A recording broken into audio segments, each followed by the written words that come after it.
আসসালামু আলাইকুম, সবাই কেমন আছেন? আশা করি সবাই ভালো আছেন। দেখতে পাচ্ছেন আজকে এই রাস্তায় সড়ক মেরামতের কাজ চলতেছে, আর এই সড়কটি এত গর্ত, এত জর্জরিত, একটা সুস্থ মানুষ যখন এই রাস্তা দিয়ে গাড়ি দিয়ে যাবে, দ্বিতীয়বার ভুলও সে এই রাস্তা দিয়ে আর আসা যাওয়া করবে না। আর আমাদের 8-10টা গ্রাম আছে, এই 8-10টা গ্রামের অনেক মা বোন আছে গর্ভবতী, কেউ বা সিজার, অনেক বাবার বয়সী মুরব্বী, এই রাস্তা দিয়ে তারা যাওয়া আসা করতে পারে না। আর এই অসুস্থ মানুষদের কথা চিন্তা করে উদ্যোগ নিয়েছে সুবিদপুর মাদ্রাসার শিক্ষক এবং ছাত্র। আর এই দৃশ্যটা যখন আমি দেখলাম, আমি গাড়ি থেকে নেমে অনেকক্ষণ চিন্তা করলাম এবং ভাবলাম এই হুজুরগুলা কত বড় যে একটা সোয়াবের কাজ করতেছে।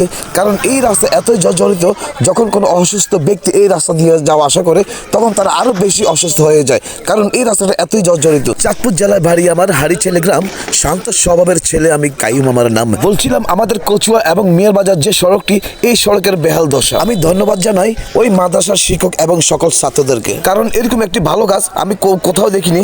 এই প্রথম দেখলাম কোনো এক মাদ্রাসার ছাত্র এবং শিক্ষক মিলে এই রাস্তার মেরামত কাজ করতেছে। আর যারা এই ভিডিওটি দেখবেন সবাই এই ছাত্রদের জন্য দোয়া করবেন, যাতে তারা এই মাদ্রাসায় লেখাপড়া করে ভালো ফলাফল করতে পারে। প্রিয় দর্শক, সবার কাছে একটাই অনুরোধ থাকবে, এই ভিডিওটি এমনভাবে শেয়ার করবেন যাতে ওই ওয়ার্ডের চেয়ারম্যান কিংবা মেম্বারের নজরে পড়ে। প্রিয় দর্শক, আমাদের এই 8-10টা গ্রামের রাস্তা একটাই, আর এই রাস্তা দিয়ে যেতে হয় হাসপাতালে কিংবা ডাক্তারদের কাছে। আর এই রাস্তাটি ছাড়া আমাদের আর কোথাও বিকল্প রাস্তা নেই। তাই সবাইকে বলবো ভিডিওটি এমনভাবে শেয়ার করবেন যাতে এই রাস্তার একটু মেরামতের কাজ হয়। সবাই ভালো থাকবেন, সুস্থ থাকবেন।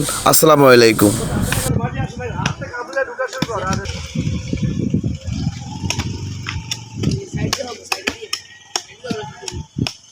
দিনে এসো এদিকে মাটি লাগো